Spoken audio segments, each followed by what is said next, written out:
우리 정지태 목사님과 함께하는 매일 성경 큐티. 교우 여러분 안녕하십니까? 5월 8일 금요일입니다. 창세기 37장 18절부터 36절을 묵상하겠습니다.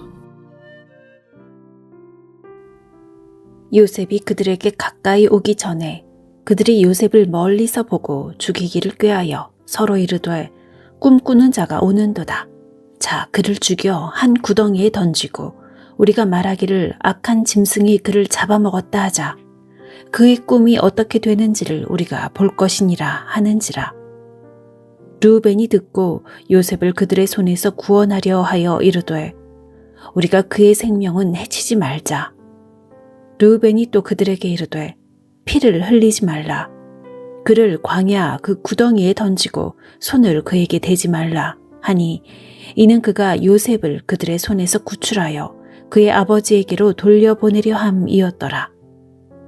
요셉이 형들에게 이르매 그의 형들이 요셉의 옷 곧 그가 입은 채색 옷을 벗기고 그를 잡아 구덩이에 던지니 그 구덩이는 빈 것이라.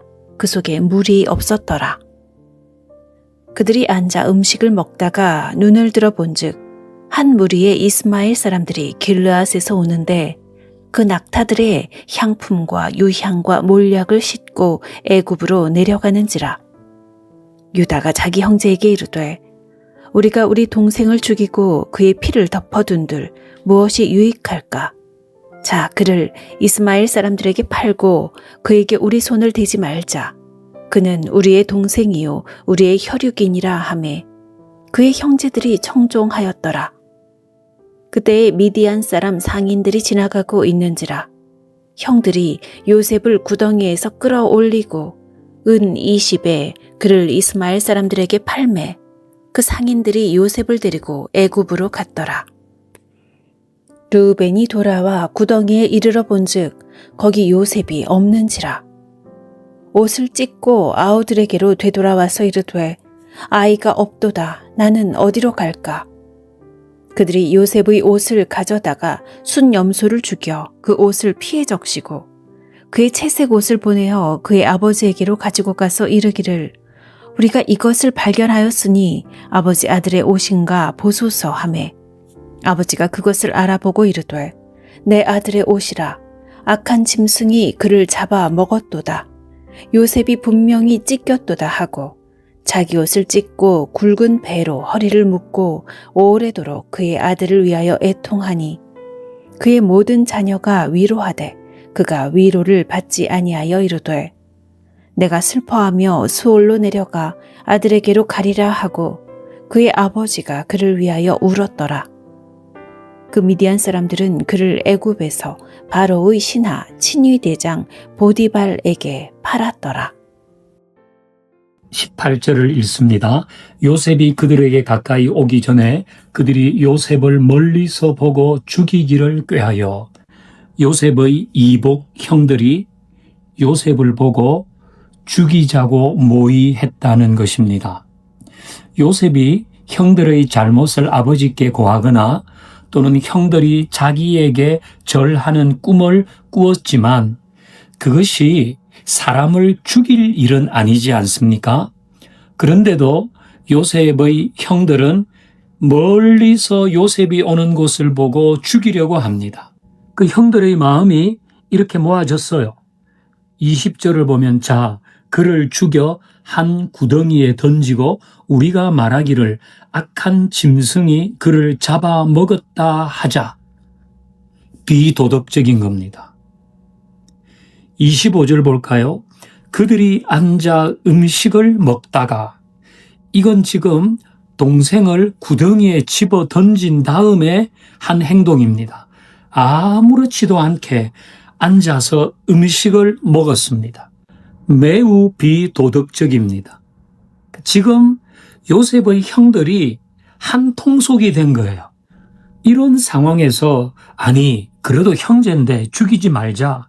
죽이면 안 되지. 이렇게 말하기는 쉽지 않았을 것입니다.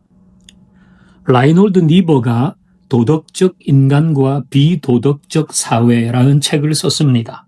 내용을 요약하면 인간은 개인적으로 있을 때는 도덕적인데 어떤 시스템이나 군중 속에 있으면 비도덕적이 된다는 겁니다.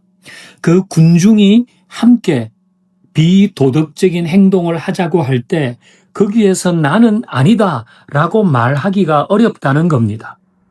지금 상황이 그 비슷합니다.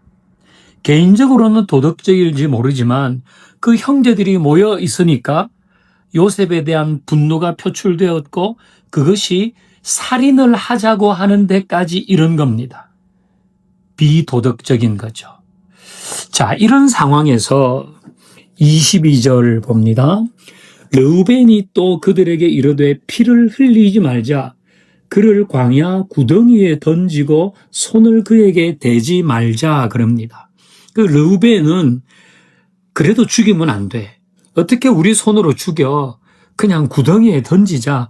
이렇게 말합니다. 26절 유다가 얘기하죠.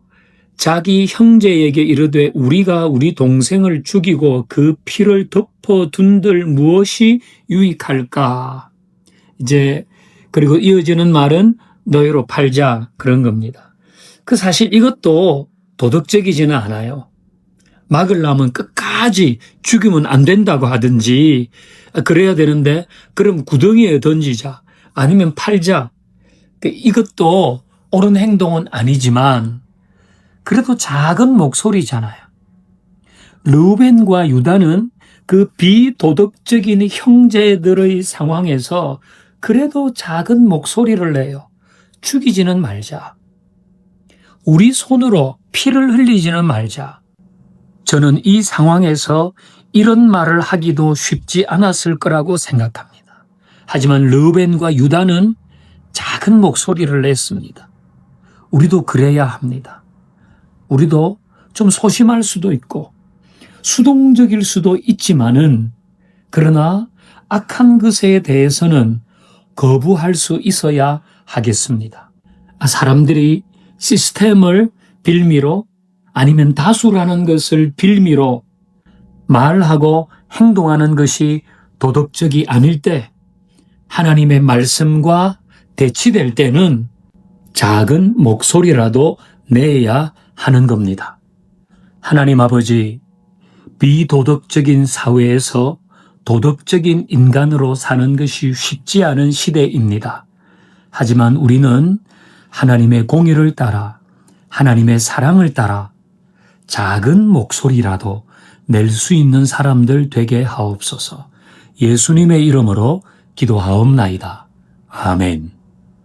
금요일 전도와 선교를 위한 기도. 전교인이 5분 복음을 암송하고 전함으로 복음을 거부하는 세상을 향해 나아가는 쇠빙선이 되게 하옵소서. 세대별 행복으로의 초대를 준비하는 모든 일에 기도하며 동참하게 하시고 예비 신자들의 마음을 열어주옵소서. 세계 곳곳에서 사역하는 선교사님들과 그들의 사역을 통해 오늘도 살아계신 하나님의 구원 역사가 이어지게 하옵소서. 주의 자녀로